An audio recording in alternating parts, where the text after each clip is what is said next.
اعوذ باللہ من الشیطان الرجیم بسم اللہ الرحمن الرحیم رب اشرح لی صدری ویسر لی امری واحلل عقدۃ من لسانی یفقہوا قولی۔ زندگی امتحان ہے جس میں انسان کو ہر دن چیلنجز پیش آتے ہیں۔ گویا یہ چیلنجز، مسائل انسان کا امتحانی پرچہ ہیں۔ امتحانی پرچے کے ان سوالات، کویسچنز کو اس نے حل کرنا ہوتا ہے۔ یہ امتحانی پرچہ انسان کو زندگی کے اختتام تک حل کرنا ہوتا ہے، اور موت کے ساتھ انسان کی زندگی کی کتاب بھی مکمل ہو جاتی ہے۔ زندگی کے اس امتحان میں ہر دن طلوع ہونے والی صبح ایک نئی صبح ہوتی ہے جو انسان کی زندگی میں دوبارہ کبھی نہیں آئے گی۔ اسی طرح ہر غروب ہونے والی شام ایک ایسی شام ہوتی ہے جو دوبارہ زندگی میں کبھی نہیں آئے گی۔ یہ ہمارا وہم ہوتا ہے کہ ہر روز صبح ایک جیسی ہے اور شام ایک جیسی ہے۔ انسان جس حیثیت میں ہے، خواہ وہ باپ ہے، بھائی ہے، بیٹا ہے، یا عورت ہے تو ماں ہے، بیوی ہے، بیٹی ہے، بہو ہے، تو اس نے اپنی کارکردگی دکھانی ہے کہ اس نے اپنے کردار کو کیسے نبھایا، کتنے اچھے طریقے سے ادا کیا۔ زندگی کی اس کتاب میں ہر صبح ہر شام نئے امور درپیش ہوتے ہیں کہ انسان اس سے کیسے عہدہ برا ہوتا ہے۔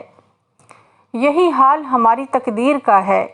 یہ اللہ تعالیٰ کی طرف سے ہمارے لیے پہلے سے لکھا ہوا رول ہے، ایک کردار ہے، ہمارا امتحانی پرچہ ہے۔ ہمارے اعمال اس پر ہمارا رد عمل ہوتے ہیں کہ ہم اس رول میں اپنی پرفارمنس کیسے شو کرتے ہیں۔ دراصل عمل وہ اثر، ایفیکٹ ہے جو تقدیر کے نتیجہ میں ہم سے پیدا ہوتا ہے۔ اس لیے آخرت میں جزا تقدیر پر نہیں، یعنی متعین رول اور کردار پر نہیں، بلکہ ہمارے اس رد عمل پر ہوگی جس کا اظہار ہم آئی ہوئی تقدیر پر کرتے ہیں۔ انسان کی اہمیت اس کے اس رول کی وجہ سے نہیں، بلکہ اس پر ہے کہ اس نے اپنا رول کتنا اچھی طرح ادا کیا۔ انسان کی یہ پرفارمنس، اعمال، اس کی موت سے پہلے تک ہے۔ ہر امتحانی پرچہ پر ٹائم الاؤڈ لکھا ہوتا ہے، اور زندگی کے اس امتحانی پرچہ کا وقت انسان کی موت پر آ کر ختم ہوتا ہے، جب وہ اللہ کے حکم سے اس فانی دنیا کے پردہ سکرین سے اٹھا لیا جاتا ہے اور دائمی دنیا میں منتقل کر دیا جاتا ہے۔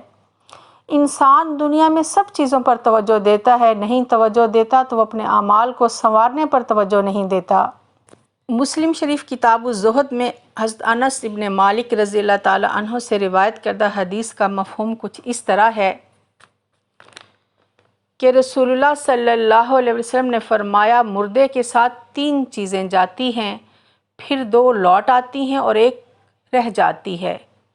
اس کے ساتھ اس کے گھر والے اور مال اور عمل، یہ رہ جاتے ہیں۔ تو گھر والے اور مال تو لوٹ جاتے ہیں اور عمل اس کے ساتھ رہ جاتا ہے، یعنی کہ مال اور اس کے گھر والے تو اس دنیا میں ہی واپس لوٹ آتے ہیں، اور اس کا عمل اس کے ساتھ قبر میں اس کے ساتھ جاتا ہے۔ انسان کو کوشش تو یہ کرنی چاہیے کہ وہ اپنے عمل کو سنوارے، اپنے عمل پر توجہ دے، لیکن وہ ساری اپنی توجہ مال و دولت کے سمیٹنے میں لگائے رکھتا ہے، حالانکہ یہ سب مال و دولت صرف جینے تک اس کے ساتھ ہیں، مرنے کے بعد کچھ کام کے نہیں۔ ان میں دل لگانا بے عقلی ہے۔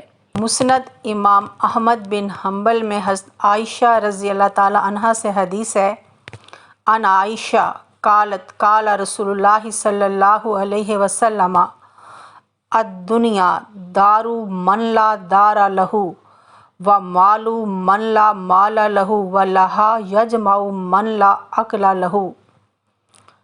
حضرت عائشہ رضی اللہ تعالیٰ عنہ سے مروی ہے کہ نبی صلی اللہ علیہ وسلم نے فرمایا، دنیا گھر ہے اس شخص کا جس کا کوئی گھر نہ ہو، اور مال ہے اس شخص کا جس کا کوئی مال نہ ہو، اور دنیا کے لیے وہی جمع کرتا ہے جس کے پاس عقل نہ ہو۔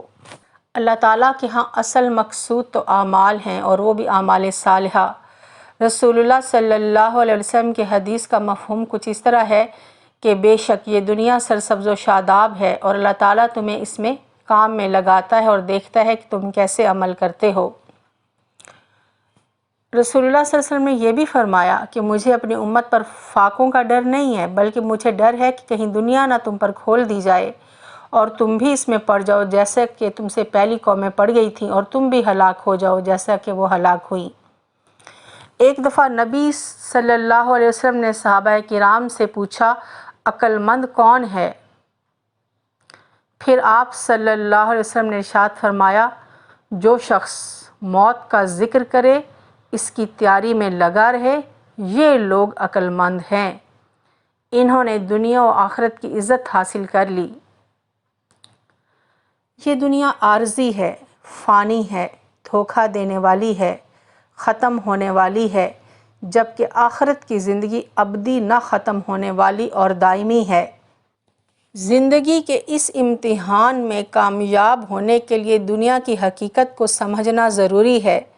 بس دنیا کی مثال ایسے ہی ہے جیسا کہ ایک ملاح کشتی چلانے کے لیے پانی کا استعمال کرتا ہے، لیکن اگر اس پانی کو کشتی کے اندر داخل کر لیا جائے تو ملاح، کشتی، سوار سب برباد ہو جائیں گے۔ دنیا کا معاملہ بھی ایسا ہی ہے کہ اگر اس کا استعمال ضرورت کے تحت ہو تو وہ نقصان دہ نہیں، لیکن اگر اس کی محبت دل میں گھر کر جائے تو پھر تباہی مقدر ہو جاتی ہے۔